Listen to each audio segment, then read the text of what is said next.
All right, y'all, for the first time in the history of this channel, we are bringing to you a sponsor. We've had some other opportunities in the past, but didn't think they fit with our audience. And this one, if ever fit with you knuckleheads, it is mybookie.com. And these guys have a slogan that really gets to the core of who they are. You bet, you win, they pay. That's it. Stop placing bets with your old fraternity brother's second cousin. We know he's a Florida State fan anyway. He's not reliable. These guys have a proven track record. The thing that's great, the only thing that matters, if you win, they're going to pay out. And in addition to supporting this channel, which is a huge deal to us, we love the fact that there's not just placing bets on lines that come out every week. They've got cool prop bets like you can go ahead and pick the national champion if you think you know it. Y'all tell us all the time you know it. Before we know it. So why don't you go ahead and put your money where your mouth is. Check them out. The promo code is CFB Nerds. That's CFB Nerds on mybookie.com. And if you sign up today, they're going to give you up to $1,000 first bet match. I don't think you're going to get better than that. Check them out, mybookie.com. Of course, the link's in the description because I know y'all won't remember anything. So click on it, check them out, mybookie.com. College football nerds here to talk Miami and Florida because that's right, college football is here. Week 0, Josh. It counts. It's not the NFL. We got preseason. Week 0, week 1, doesn't matter. These games count. We're going to get nerdy with y'all. We're going to talk a little bit about last season, a little bit about this season. We're going to break down these two teams and give you what we think we're going to see in this game.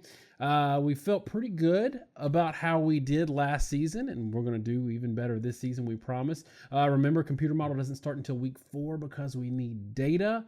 Right now, we're kind of flying by the seat of our pants. Josh, let's get right into this. Let me ask you, how much of last year matters? How much can we glean from last year going into this season? It's week 0 game. There's no other data points to talk about. There's no other teams that have played yet.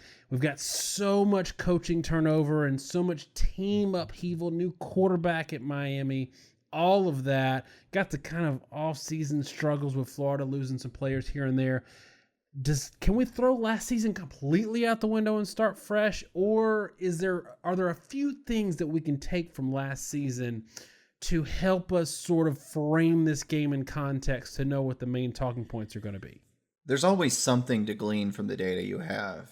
When you look at the year prior and the statistics from that, we don't like to run models in the first few weeks. And we talk about this a lot. We have a great model. We don't like to run it until about week 4, week 5. The reason for that is the data that you have is not strictly applicable and it's often deceptive, but there's little nuggets you can pull. How many tackles did the guys losing have versus the guys you kept? And what's more important to me than the percentage of returning production, which I think is deceptive, I look at how much do a given guy matter to his unit that you lost. If you've got 2 inside linebackers and one of them had 80 tackles and one had 30, then it's certainly a lot better to lose the guy that had 30 tackles than the guy that lost 80. I mean, that's pretty easy because you have a direct comparison you can make.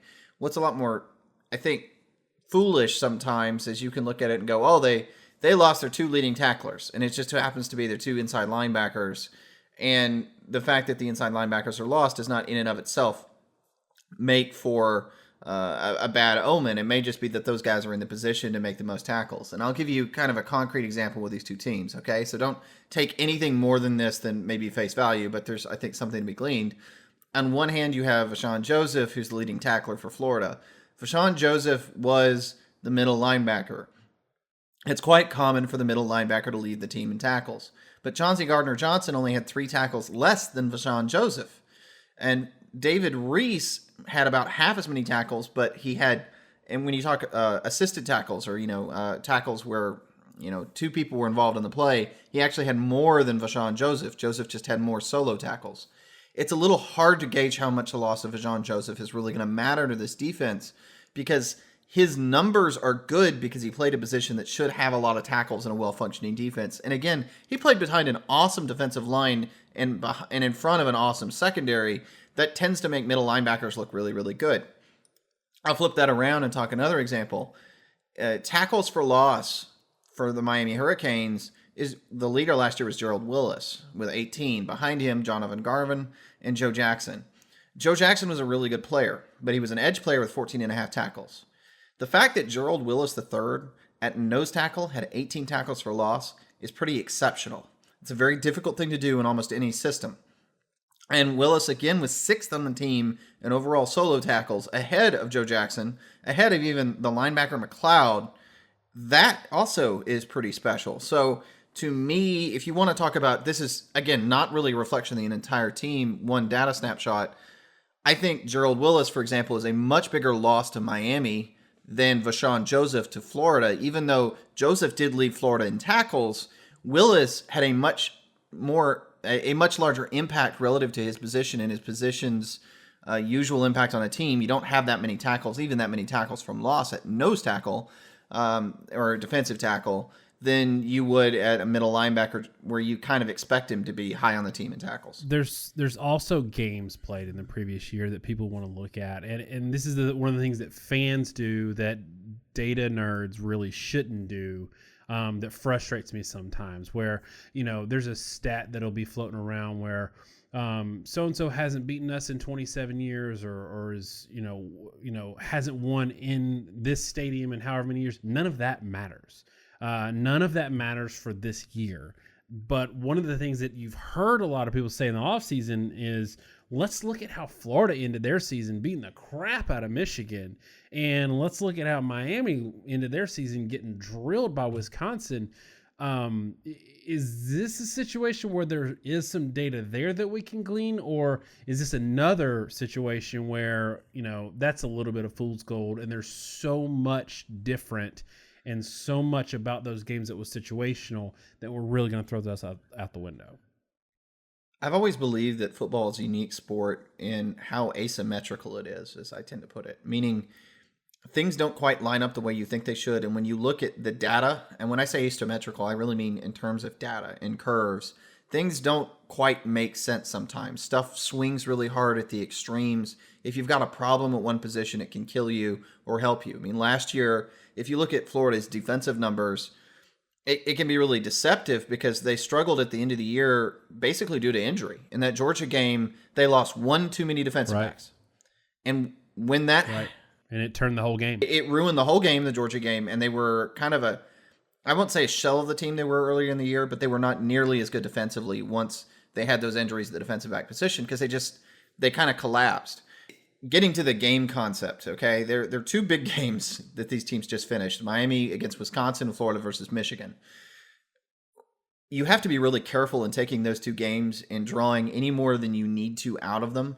Miami versus Wisconsin, that game was pretty much decided by the fact that really Miami didn't have a quarterback, right? I mean, Miami throws 4 interceptions in that game. Malik Rozier is 5 of 12, 3.8 yards per attempt, 3 interceptions. N'Kosi Perry, 1 of 5, 1 interception. The whole team, as a whole, the team is 6 of 17 passing, okay? About 33%, 2.8 yards per attempt, 4 interceptions. That's horrific. They got beaten by a Wisconsin team that, to make it clear, 35-3, right? Wisconsin's cone was 6 of 11 passing with 1 touchdown and 1 interception, and Wisconsin rushed for 5.7 yards per carry. Those are really mediocre numbers, and it's actually really hard to score 35 points with that kind of, and realize we're not even talking total yardage, which you can excuse from short fields. We're talking yards per play, right? Wisconsin was not really moving the ball very well, and they still scored 35 points just because Miami turned the ball over so much. That was due to quarterbacks that are no longer there for Miami. And one of the big things that we talk about a lot, and we've talked about off and on the show times, I love to see when guys that were starters last year are no longer starters this year because they were replaced by somebody that was better, that's younger. And I know what we had in N'Kosi Perry. We had a guy that wasn't particularly good. He flashed at times. He wasn't great. The fact that Williams unseated him tells me they will be improved because N'Kosi Perry is probably going to be better than he was last year. And Williams is going to be better than what they had in N'Kosi Perry last year and better than him even having improved from last year. So you should have at least some production at the quarterback position. And I know you're probably going to spin around and talk about that, but let me cut you off quickly. And I'll sort of contrast that with the Florida-Michigan game. Again, it's a little bit deceptive. Felipe Franks, 13 of 23, just above 50% passing, 7.5 yards per attempt. That's good. That's not necessarily great. Only one touchdown on the day. Florida only rushed for 6.4 yards per carry. The story of that game was, in some parts, that Shea Patterson couldn't throw the ball that well, though his QB rating outside the interceptions was really, wouldn't have been that different from Felipe Franks if you could throw those out the window. I know that's a big thing to throw out the window, but a point being, it's more of mistakes made.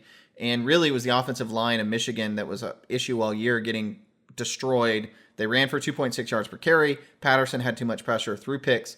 It blew the entire game up.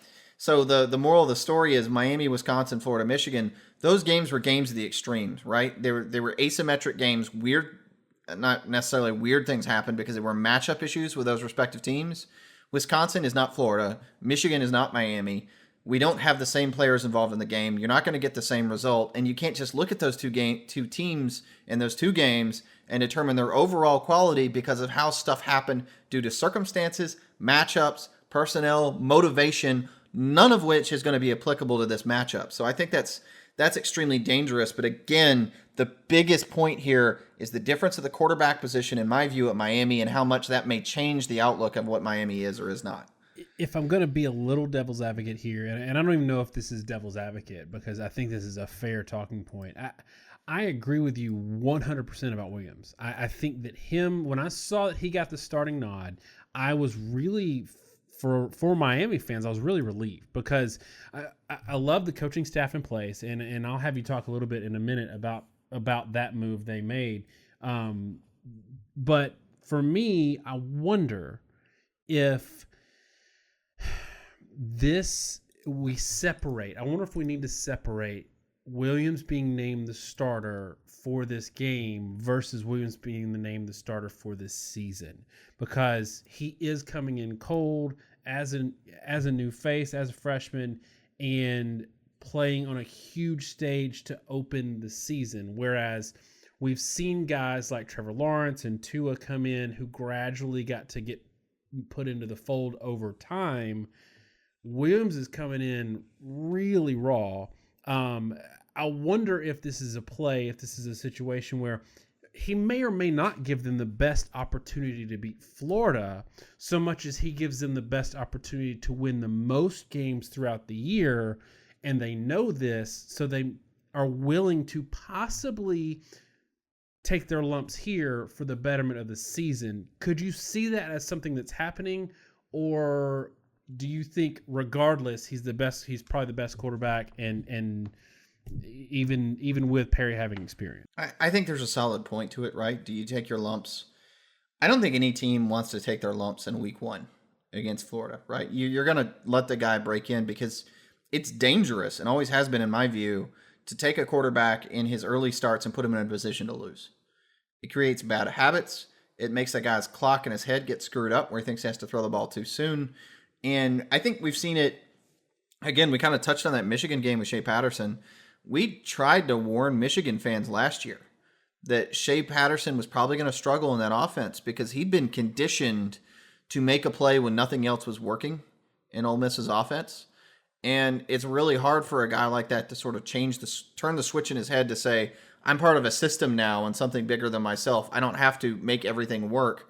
I can just rely on the people around me to do my job. In a game like Miami versus Florida, you're going to have to get some sort of production from Williams that's more than just making the easy play in front of him if you want to win this game. Williams is going to have to make big-time throws. Now, he's supposed to be a very accurate passer, a lot more accurate than the other guys on the team. I think there's something to be said that I don't think it's a play long-term because we've already seen N'Kosi Perry against high-level competition and he struggled. And I think we both have the same view, frankly, going into this season. We were really concerned for Miami if they started Tate Martell. Because from what we'd seen from him, we'd watched a bunch of video of spring games and whatnot. Martell just wasn't ready to play quarterback. And he just mentally wasn't prepared. He wasn't willing to do what was asked of him. He made a lot of mental errors that told me that he wasn't where his feet are, so to speak. That he didn't really run the play and run the offense. He wanted to be Johnny Manziel, but to be Johnny Manziel, you've got to make 9 routine plays so the other team is stressed enough for you to make a 10th exceptional play. And Martell's trying to do that every play, and it was just a mess.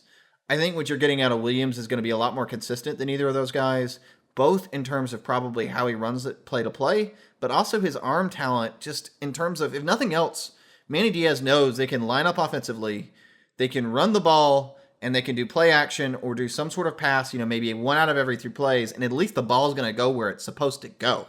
And I'm not sure he had confidence that was going to happen with Perry or Tate Martell. So on the flip side, you touched on something early in one of your long diatribes that really stuck out to me, and something that I thought was a big deal last year for Florida was that they were super banged up. And what people don't realize is even if you have somebody that's injured that then leaves the program, like he graduates or whatever, goes to the NFL, it's a lot different having to replace that guy midstream as it is to have a spring training or a spring camp and a fall camp where you can get his replacement ready to go.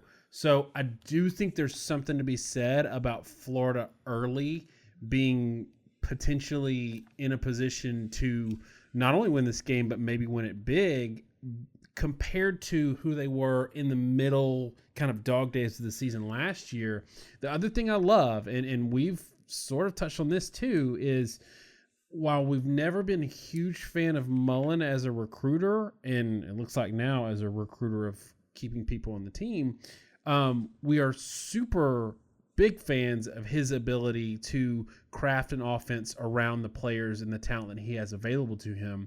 Is there an added level of feather in the cap for Florida going into this game that Mullen has had? This is the first game of the season. He's had the whole offseason to kind of prep for them and install an offense that can really exploit Miami? Or is it a huge benefit to Miami that's a new coaching staff, new quarterback, not a lot of tape? And, if you're picking, I should say, who's got the bigger advantage? Is it having Mullen, the offensive genius, in your back pocket to craft a game plan against Miami? Or is it Miami being this super unknown with no real tape to show to build that offensive game plan around? I think having consistency is probably better than the freshness of playing a team that you don't quite know what they're going to look like. And the reason for that is so much of college football is teaching young kids to be able to play football and teaching young kids how to do the job they're supposed to do on a day-to-day basis. Knowing who your starters are in spring scrimmage is a big deal. Felipe Franks is going to get better than he was last year. He's had another year to learn the offense. He's had another year to sort of turn himself around. I'd always been of the opinion that Franks had the potential, a lot like Kellen Mond in my mind. Both of those guys are very, very good athletes. They flash at times NFL caliber arm talent, and then they do stuff that makes you absolutely scratch your head. I think Mond's maybe even been more consistent than Franks, which is telling. Franks could be an NFL quarterback if somehow the light bulb went off and he did everything he was supposed to do right all the time. He's got the tools to do it, but I have never at any point seen him consistent enough to do it. Now that sort of gets into your point about the knowns and unknowns. On one hand, I think Mullen sort of knows what he's got with Franks now, and he knows what he can ask him to do and not to do. I don't expect Franks at this point in his career, given that he's been around now for a few years as a starter, to suddenly change into a different player. I think it's you don't really see quarterbacks do that. A lot of times you'll see first year versus second year, there'll be a big jump. But for the most part, they're a lot more consistent than anybody ever gives them credit for. Statistically, they just are. I think they're going to improve a little more than Manny Diaz's unit, where they're kind of having to teach everything new. There were a lot of comments from the defenders on Miami's team, that they've kind of had to. I think they're excited about having Manny Diaz back, and I think that will help a lot because they kind of know what they're going to be asked to do because you've got the guy that you're comfortable with. So I think that's an advantage, right? You have to consider the fact that Manny Diaz isn't going to just suddenly change everything on the team. He's not an outsider coming in, but I do think it's probably a bigger benefit to Florida, who gets another year in Grantham's system. And the comment from them was they had no idea what they were doing last year with Todd Grantham. This year they kind of feel like they do, and they kind of found their groove a little bit, at middle of the season, right before everything imploded. So it's hard to say. I think it's always a little unclear. Maybe the systems change too much, but it's just like Georgia Tech. Nobody knows what Georgia Tech's going to look like this year, but I don't think that's a benefit from them compared to the fact that they're not going to be running the triple option. They're not going to know what they're doing, and they don't have the personnel to run what they're supposed to be running. The sort of the caveat that I tried to throw in, and I'm going to make it more clear now, you got to be a little careful throwing that out too much with Miami because it's a weird situation with a former coordinator becoming the head coach. And I will say Manny Diaz is a guy I got a lot of respect for. I think he took way too much heat for the mess Mac Brown created at Texas when he had to sort of hit the reset button, go back to La Tech, go back to Mississippi State before he ended up being the Miami defensive coordinator. I think he's a really good coach. So, I think it's kind of a wash, maybe a little better for Florida, but it's worth discussing on either side. But in this particular game, I'm not sure it's particularly important. All right, so we can't really do a preview, especially in a week 1 preview, without talking about the depth chart and the rosters and the players that have gone, the players that have showed up, the players that are going to be there relative to the production they had last year. I remember when we did our Miami LSU opener, you took a lot of flack for mentioning that you had a lot of concerns about all the defensive production that they lost from a team the year before that I think was a 10-game winner. You got killed in the comments. Everybody said next man up, blah, blah, blah, blah, blah. It proved to be correct. And this season, it seems like they've ironed out a lot of that. And I feel a lot better about them this season in terms of returning production. And as we said, at quarterback, the situation there where the returning production isn't starting. I love DJ Dallas. I love Jeff Thomas. On Florida's side, kind of like this thing we've been talking about where getting them early is maybe not great because they aren't super deep, but they have a lot of returning talent at the frontline starting positions. And I think you're going to make a point about the fact that some of the guys that are fresh faces are not only experienced, but they might be better than the guys that they're replacing. So when you look at both of these teams, I think they filled a lot of holes from last year. Obviously, we talked about Miami with the quarterback position. I'd been critical in the past of Florida in terms of talented depth at the linebacker position. And I kind of alluded to this earlier with Rashawn Joseph. I think he's a good player. I didn't think Joseph was an elite player. And I think his stats sort of belied a little bit how much Florida's talent at the defensive line position and the secondary really outshone the talent they had at the linebacker position, and the linebackers benefited as a respect from it. I don't think Mullen disagreed with me because he went out and got a Louisville grad transfer to be at the linebacker position. They've got guys like the right tackle that's a transfer from Texas. And in a lot of other positions like left guard, they're probably going to start a guy that was injured for most of the past 2 years. So there's just a lot of stuff with Florida's roster where they're going to be fixing various problems they had due to transfers, guys that were injured, probably going to be better than they were last year in ways that people don't necessarily expect or understand. But the flip side to this, and I think this is one of the advantages that Miami has, Miami returns a lot more outside of, again, we talked about Willis, but they turn what I would consider to be probably better returning production. Quarterman, Pinckney, those guys are really good. And they were produced at a high level even relative to their position. Moreover, I think Jonathan Garvin is a good pass rusher. They've got pass rushing again from the linebackers, but it's good to have an defensive line. There's probably a little more proven production from Miami in that regard. And if there was a thing that I was going to say, maybe that Florida doesn't necessarily going to end up better than they were last year, I'm going to point to the ability to rush the passer. So if you look at Florida last year in tackles for loss, okay? You got Ja'Kai Polite that led the team.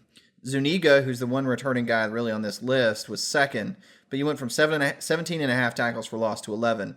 Then it gets really interesting to me because it's Vashawn Joseph, Chauncey Gardner-Johnson, and CeCe Jefferson that are 3, 4, and 5. And note, you've got a defensive back sitting fourth in the team in tackles for loss.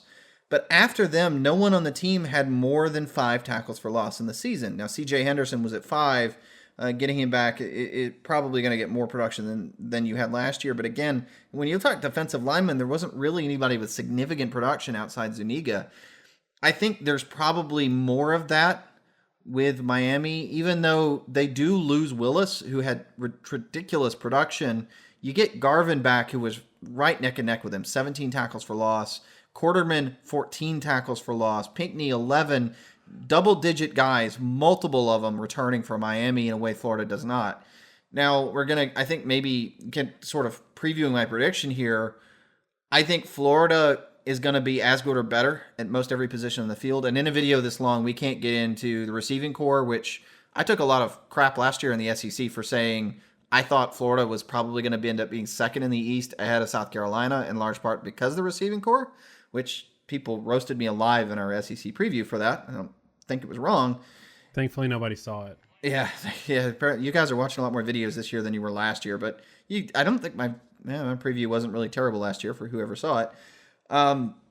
Florida's probably, in my view, probably better at most positions. But if you were to say one area where Florida's probably going to take a step back, and Miami has a sign that they have a real edge, it's definitely the ability to rush the passer. Florida is a lot more unknown at the offensive line position at the very least. If you were to look for an edge there, that's kind of where I'd point to as a place where Miami's improving and maybe Florida's not.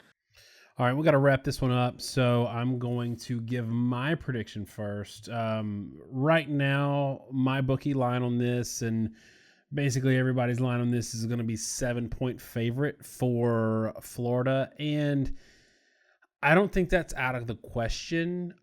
For me, I really feel like the quarterback situation in Miami is such that it's going to get better throughout the course of the season. I think it's the right move to start him now, but I think it also is a signal that they are building for the season as a whole and not necessarily for this game. And it's just a tough assignment to have the first defense you face be a really, experienced Florida defense that was great last year. But on the flip side, Miami, if you look at the games they lost, even the 35-3 loss to Wisconsin, they played good defense all year for the most part. They played really good defense. And Florida struggled against teams like Kentucky, who maybe weren't great offensively, but had a top-notch defense, which Kentucky had. So for me, I think this game for a while is going to be ugly, but I actually think Florida will get at least one defensive score. So for me, I got them covering 24-13. Tell me what you got. At the end of the day, I think Miami is probably going to be a greatly improved team from last year. The problem is I think Florida is going to be better than last year. I think Florida may have some issues, and there's unknowns on both these units, right? We kind of both hate speculating at this point in the season. We have to. We don't know a whole heck of a lot about these two teams, but I do think Florida's probably going to improve. So I think Miami is going to look a lot better than they did in their opener against LSU. Now, that game got out of hand for weird reasons, and LSU fans still hate us for not acknowledging how they were, leaps and bounds better than Miami just because they had a higher score than Miami. It's worth a lot, but it doesn't necessarily mean a lot from a predictive sense. I think the fact that Miami is going to be better is not going to help them win the game. And I think it's going to be higher scoring than you. I'm going to say something like 17-27.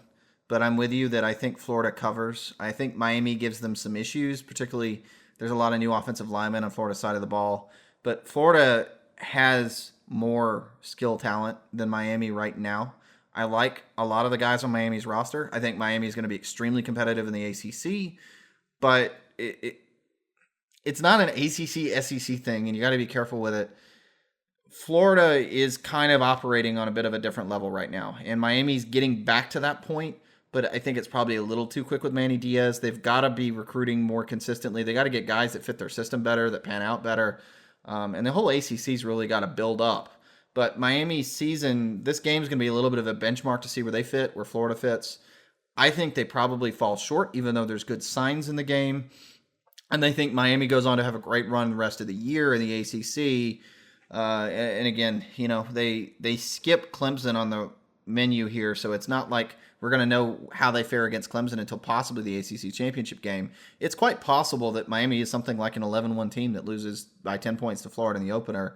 Really just by virtue, frankly, of where the rest of the ACC, not Miami's fault, the rest of the ACC is, but it may not be enough against Florida.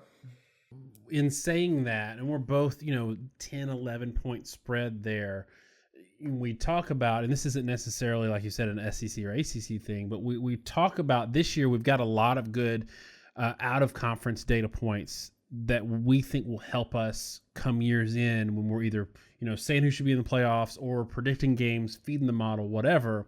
Is this a situation where, let's say the game goes like we say it is and Florida wins by double digits? Is this a situation where that data point might be a little bit of fool's gold because Miami may be a completely different team at the end of the year, where Florida might be the same team or mostly the same team as when they start? I think that's very fair if the thing that defines it maybe is that Williams is getting his feet under him. I think for the rest of the team, Florida may change as much as Miami. I certainly think if Williams is a limiting factor, Ohio State 2014 is always the gold standard, right? JT Barrett has to step in because you lose Braxton Miller at the beginning of the season. 2014 Ohio State was a killer at the end of the year, and it really had nothing to do with their non-conference game against Virginia Tech. But I'll be honest, these big non-conference games, and I'm not saying, I don't know if I'm going to be right or wrong in how it's going to turn out, but I swear to you, whoever wins this game, and I can say this now before it's played, whoever wins this game, I'm going to keep the winner of this game in my mind probably for the rest of the season. And it's going to be true for when we get to the other preview videos in a week. All these other big non-conference games early in the season, LSU, Texas in a few weeks, or Auburn, Oregon, they're going to be really, really important to how we consider all these conferences, because you can't forget what happens in this game when Miami's playing, Virginia Tech and Virginia and Pitt. If they lose to Florida and they blow those teams out, I'm not going to be so quick to turn to Miami's way. But if Miami kills Florida and they go 12-0, I'm not going to really, give a crap about will they have a weak conference talk, because they proved it against Florida. And that data point's going to tell me, it's not fool's gold later. So this game's really, it is important to me. I think Miami gets more leeway from me than Florida does if Florida loses. So it's kind of a win-win for Miami to a large extent, that if they win, it proves something. And if they lose, then they have an excuse. But I am probably going to take this game to mean quite a bit personally as we progress the season. I don't want to forget about it in 10 weeks, which we all do because it's November and blah, blah, blah, blah, blah. But, conferences play in an island, and you can't forget what happened when one team in one conference played another team for another conference. Those benchmarks are important. All right, y'all, that's going to be it for Miami and Florida this week 1 game. Obviously, we're excited that college football is back here for a while. Please remember to check out mybookie.com for all your betting needs. Links in the description. CFB Nerds is a promo code. Use it and get a first deposit match up to $1,000. Thanks so much, y'all. Have a great week, and God bless.